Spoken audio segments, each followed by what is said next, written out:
So, hello guys, it's the 9th of April, and I welcome you at my another English interview. I'm sorry if you are watching and you cannot speak English, but you know, try the next interview. I managed to contact with my distant cousins. Those two are not relative by blood, but these are my distant relatives from a distant country called Canada. And I welcome here Irv and Sharon Goertzen. Is it called? Are you called? Yeah. Good. Ah. And you are in Canada, and I both want to ask you. I want to ask you both about your life. So you can ask each other who's gonna start, or if ladies first or not. And I want both of you. I want from both of you if you can tell me about your professional life, what you do for a living, and what was your life journey to get that kind of profession, or if there were if there were some blunders during the journey or so. So who's gonna start? Okay. Go ahead. Okay. I'll try and remember what I should here. I professionally, I am a medical laboratory technologist. So we are the ones that we can draw blood, and then we do testing on blood and body fluids, that kind of thing. And I work in the hospital lab, the local hospital. It's about a 99-bed hospital at this point, and it's shared between two small cities, basically. And so that's where I work. I work part-time. And you want to know how I got to that point? Yeah. Okay. I am not completely sure. When I was going through high school, I didn't really know what I wanted to do. And, I was just looking at options, and the brochures that I found, looked kind of interesting to me. And I didn't go into it right away. First, when I was finished high school, I went to, it's now Providence College. It was a Bible college at that point, and I went and got my arts degree and did some music there. And then I worked a couple of years, and then I realized I have to get into something that makes me some money and, that is of interest, a little bit of both. And so, so I went, the training for this, at that point was 22 months at what we call a community college, where they do more trades and stuff like that. So 10 months there, and then 12 months at a hospital in Winnipeg for the practical part, and then your big exam. And then I started working in one of the labs in Winnipeg. So, but that's basically, the training and how I got there. And I mean, in between, I worked for a while, then we moved to Ontario. I worked there. When we came back to Manitoba, I had little kids, and so I didn't work for about 13 years. And then I went back about 12 years ago to this hospital here. And and I do general duty there, basically.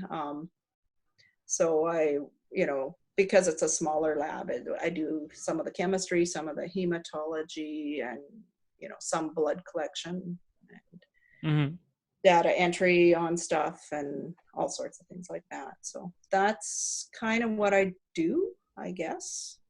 And otherwise I'm at home, and I love being at home just as much or more. Guys, just for the geography freaks, where we are based?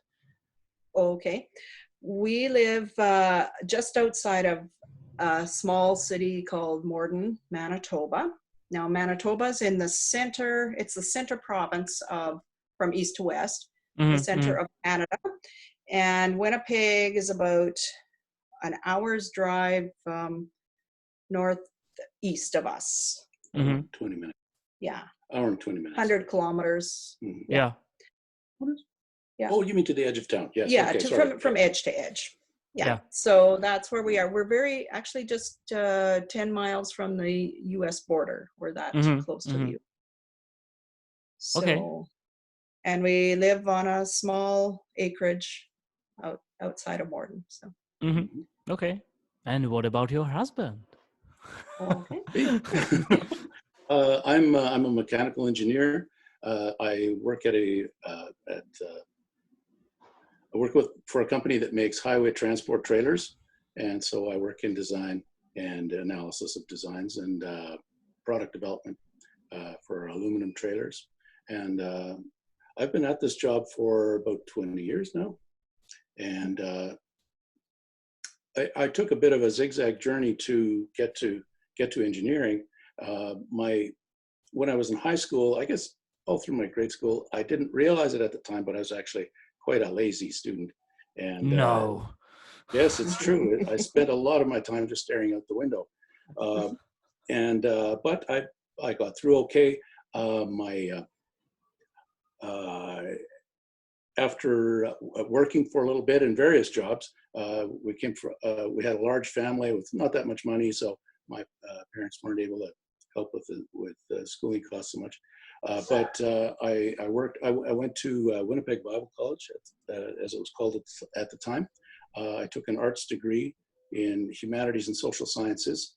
A lot of courses I took were for languages and to help me with biblical studies. So some Greek and Hebrew and that sort of thing. I found, though, that what kind of surprised me when I got to university was that I had to work, and I wasn't used to that. And I found that it was a real challenge for me to write papers, for example, to get my words down on paper in the right order and to say them clearly. It was a struggle, and I hadn't expected that, because I thought, oh, well, I will just breeze in there and breeze on through and shine. But it was a lot of work, and so some difficult stops and starts. After that, I worked in a high school for a few years, helping a blind student. My main job was helping a blind student with maths and sciences, and that I found the math and the science. It was much easier. Like now, I didn't feel so much like a fish on a bicycle. I felt like I was in my own element. So that fit a lot better. And after a few years of that, I realized, well, this doesn't, what I had planned to do, biblical studies, it's a wonderful goal, but it just didn't fit my abilities very well, and it didn't come naturally. So I decided to teach them. Yeah, to teach that, or yeah. But I had always had a strong interest in machines, and so I decided to go back to study mechanical engineering. I took a few courses at University of Manitoba in maths and sciences, and then I transferred to University of Waterloo in Ontario. I definitely had to work a lot harder even than I had in the arts program, but at least this was a subject matter, it fit, you know. And so it was very interesting to me.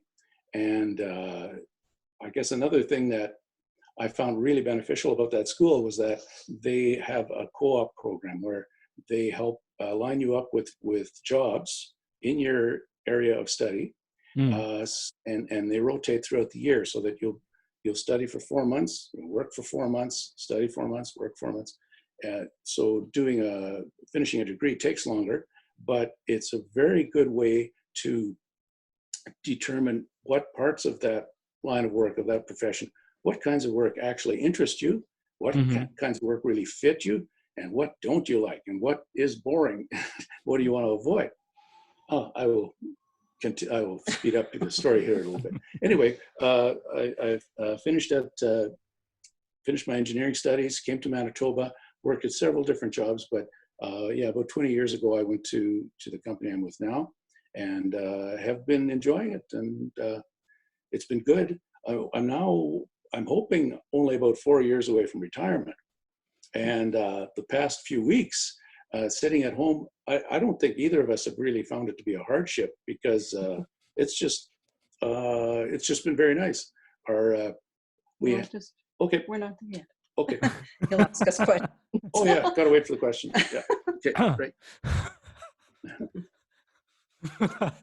He I'm says u- he You know, I can talk. I shouldn't be here. You can go on, on your own. Yeah, but exactly, that was the next question I wanted to ask. Yeah. As I mentioned, when we were talking earlier, so about a month ago, that this whole thing started in Europe. I do not know when it started in Canada. I guess sometime around that as well, probably earlier. So it may be 6 weeks. Probably the first cases. I don't know. I'm just assuming. I think we were a little later in Canada. All right. It was Yeah. slower here. Mm-hmm. Okay. And so my question is, how is your life different now than and it was about, let's say, a month ago? Let's say, firstly, in terms of job, in terms of your professional life. So, who's gonna start? Go ahead. Well, it's hard to say right now because everything is happening a little slower here, and in Manitoba we seem to be one of the, like, it became bad on the West Coast and in Ontario and Quebec, and it's very slowly building up here. So I haven't been at work for about 2 weeks now, and there's a few reasons for that. But mainly I had booked the time off previously, prior to that. And at that time, we were just waiting for things to happen. They were starting to cancel elective surgeries, like anything that was not essential, blood work that was not, essential. And so while I was at work the last few days, it was very slow because you're in a kind of a waiting mode. You're preparing for something else. I know that they were changing one of the wards upstairs into a COVID ward, for when it was needed. And there were things like that happening. And but we still, at that point, didn't have anything for sure here. And there are cases here now, but I'm not at work and I don't know exactly what is going on. I know there are big changes. When I go back to work, I will have to screen, or I think I have to have my temperature taken before I can come in and things. And we've had our kids, 2 kids were traveling, so they've been isolating at home, so we've got that. And so I'm going to have to fill out the questionnaires and whatever to say I'm clear. They say, anytime we have any patient contact now, we have to totally glove and gown and everything just to take blood. And, which is more than we used to do, unless, there was some known reason, now it's everybody that is being treated that way. But I'm not there to actually experience it right now. So, and I guess that's one of the things that almost concerns me a little bit about going back, because then I will be exposed. Here, yeah, there's potential the boys could have brought something back from traveling, but we've all been healthy. It's almost 2 weeks for both of them already. So, I think the chances of getting something at work are a lot greater than sitting at home, right? Even with travelers. And when does your time off end? When will it Tuesday. end? I go back on Tuesday. Next Tuesday morning. Tuesday. Uh-huh. Yeah. Tuesday, yeah. Yeah. Right after Easter. Right. Yeah. Are you After looking Easter. forward to it? Not really. No. But I know those shifts, at least I shouldn't have to be out on the ward. So Yeah, but You know. that when you told that you are working with blood and the samples, so and you've got to be in a gown, and have you witnessed that kind of have you lived through some similar situation or during your professional life?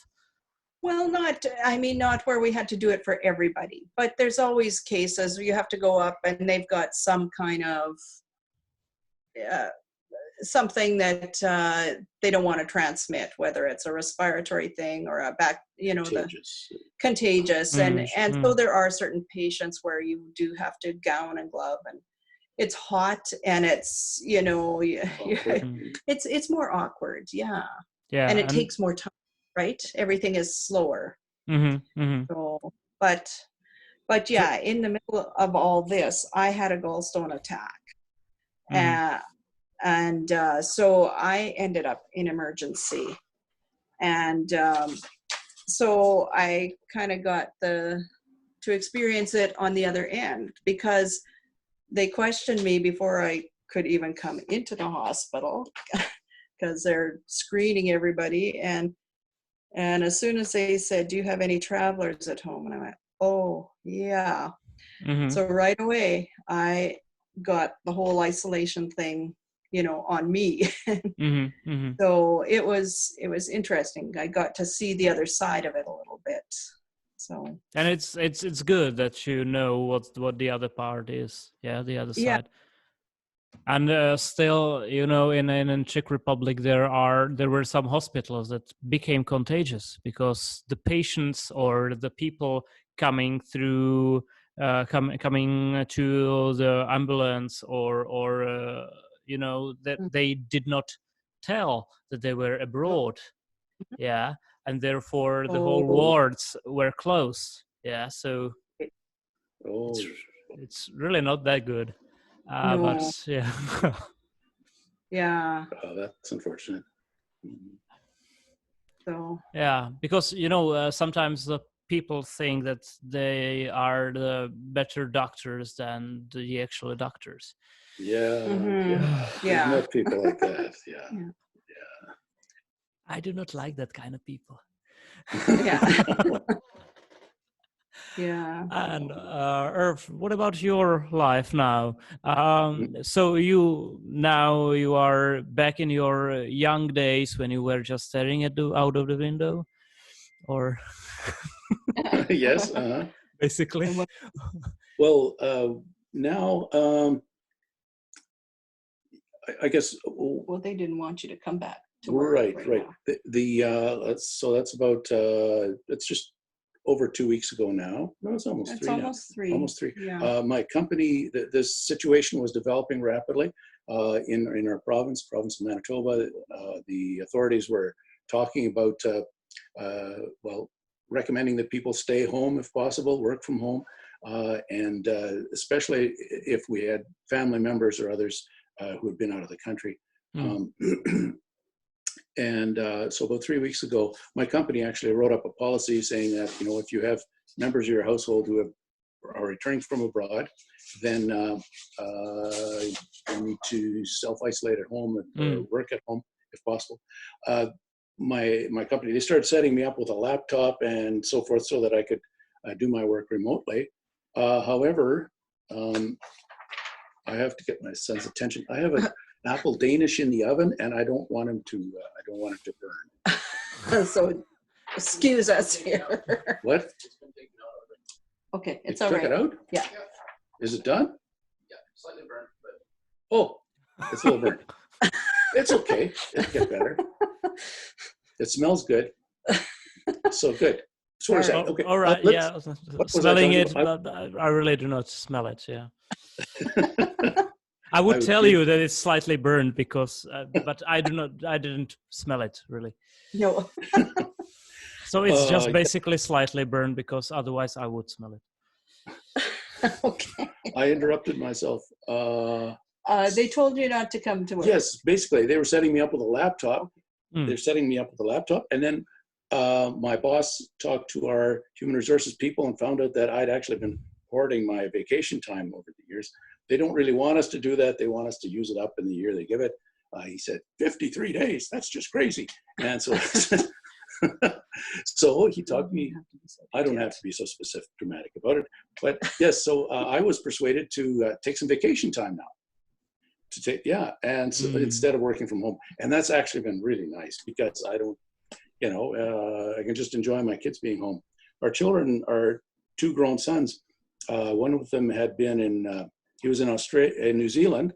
He had been away for 2.5 years. But he managed to get back in spite of the fact that 3 flights got canceled and so forth. Our other son, he was in Indonesia doing some volunteer work. And so he managed to get back too, and in spite of some complications, he had to cut his trip a bit short. But it's been really nice to have the kids at home and to have the free time to spend with them. So we haven't been suffering at all, really. Yeah. And I'm talking too much again. you're talking. Yeah. Okay. Well, Julia too. She Yes. was in university, and she, that's cut short by a month too. So we had to bring her home at the same time. Same weekend, Sam came home. Mm. So we were actually expecting to have everyone come home at the end of April. Mm. And then all of a sudden, we have to make room for everybody and somehow sort of self-isolate the boys. And yeah, it's been, and Julia's still studying, so she has to have her space to study. So it's been Challenging. different. Yeah, it's different than we expected. And I am not sitting around. I'm cooking because I got everybody home. So, it's different. So. All right. So now you basically answered my 2 of my questions because, Okay. well, that's just how it goes. And let's say during the past month, I'm sure you somehow are watching the news or watching the situation, how it's going in the world or in Canada. Was there a time when you became overwhelmed with the situation, or that you became to get worried about your family in the world, etc., and you didn't know what to do for a second? Or was there a time like that during the past months?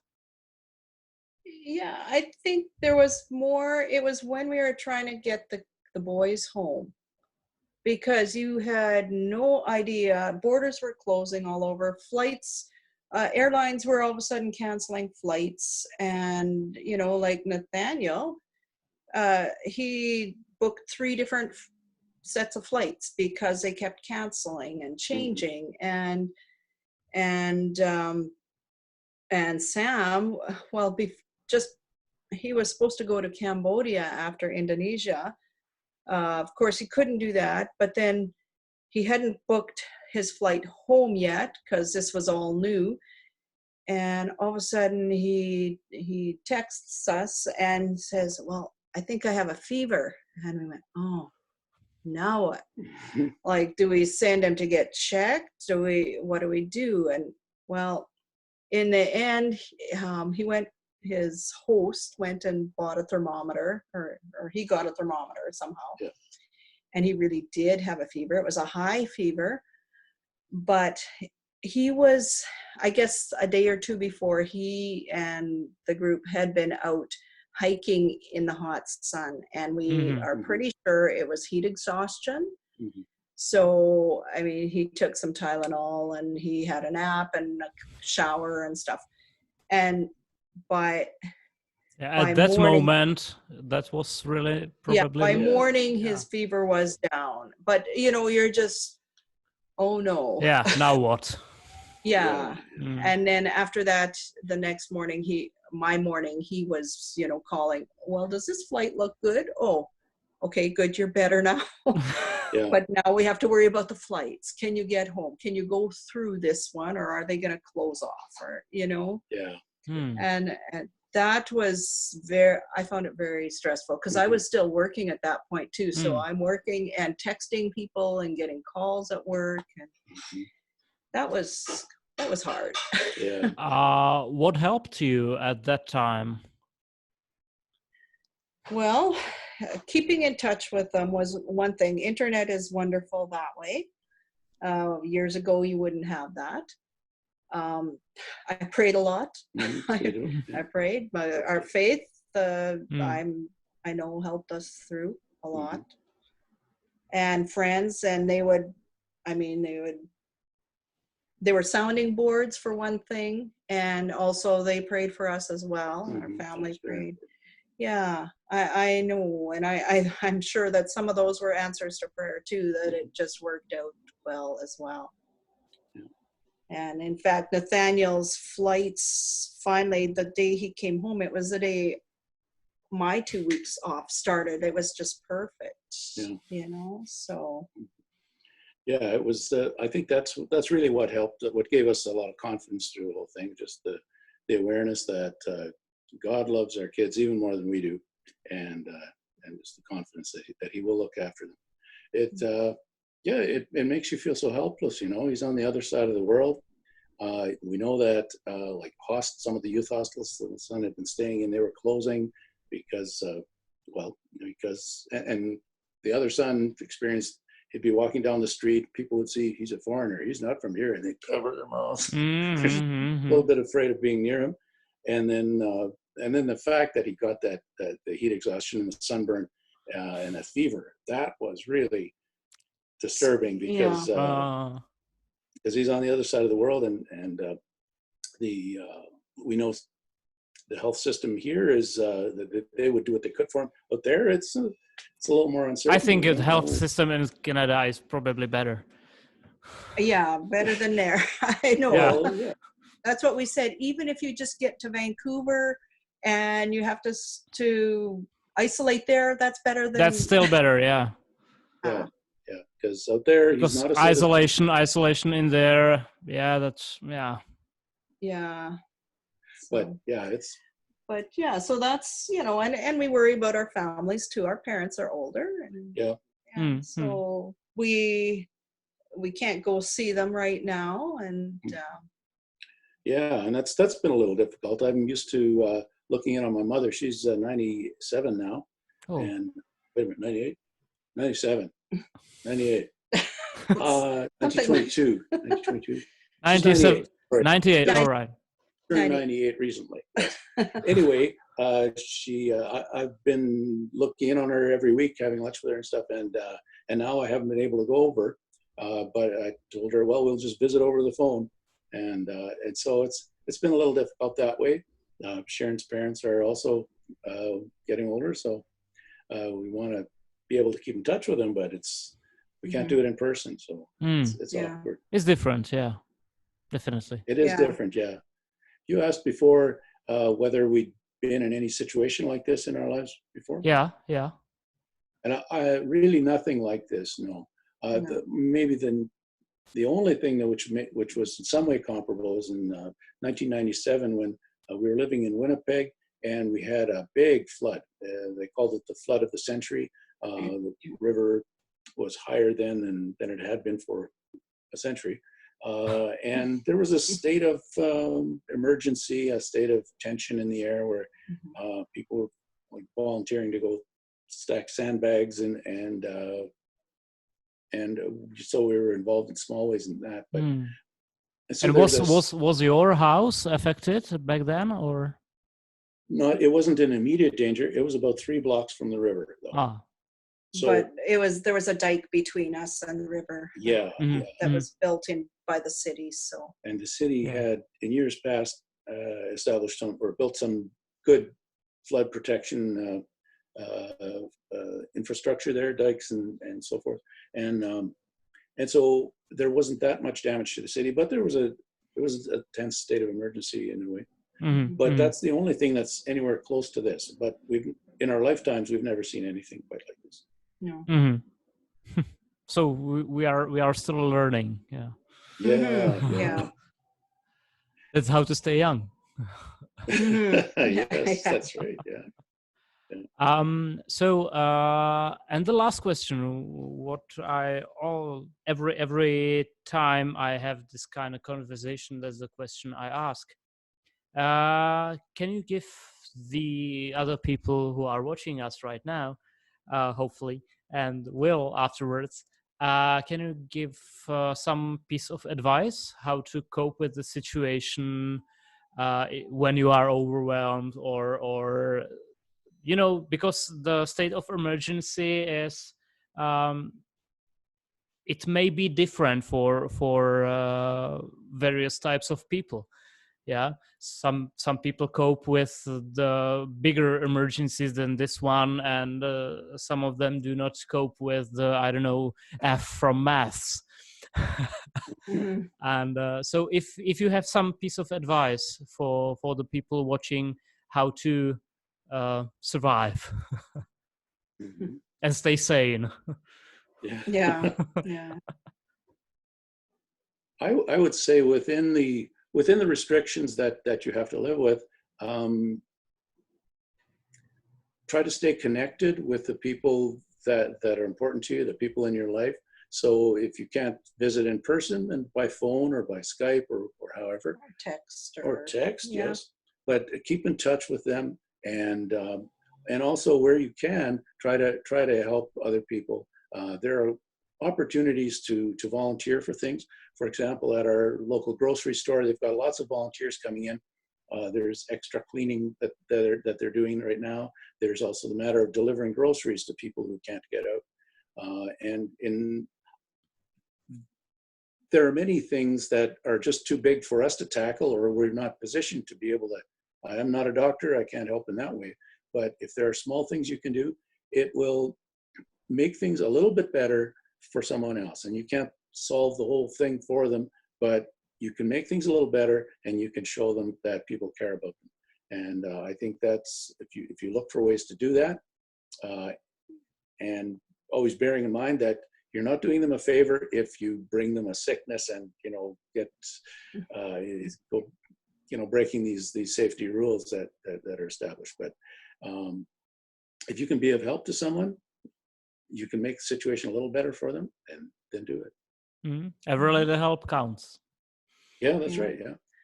And I would say, just like, even on these 2 weeks off, I think I have not done much at home, because I think I've had so much stress before. I just needed to kind of relax. That was part of it. And then I was sick with my gallstones, so it took it out of me. But I was reading probably a Facebook post, and it was particularly good. And it was just like someone says advice, just one step forward, do one thing. Don't be, you might be overwhelmed, but you can do one little thing. You can, make yourself some lunch, or you can, do little things. And also, one thing that I find, I like classical music, or, that kind of music. And I'll often just go to a station on the internet and just let it play. And I find that very calming as well, just listening to that music. And that helps me settle some too. Yeah. Okay. Guys, it was really nice talking to you. And I really appreciate it that you found your time in your busy schedule, looking out of the phone, out of the window, yeah, and yeah, and I really appreciate it, and I hope that we all will stay healthy and stay calm, and I always at the end say, see you without the face mask. Okay. All right. Yes. We'll see you. Thanks very much for this conversation. It's Yes, been thank you. really enjoyable, and we look forward to seeing you someday with us. Hopefully, Yeah. yeah. We'll come see you sometime. Sure. Or I will That's see why you. And hoarding all those vacation days. Yeah. To come see you. guys, thanks very much. All right. Bye Bye-bye. bye. Have a good evening. Yeah. Have a good the rest of the day. Yeah. All right. Thank you. Bye bye. Okay. Bye.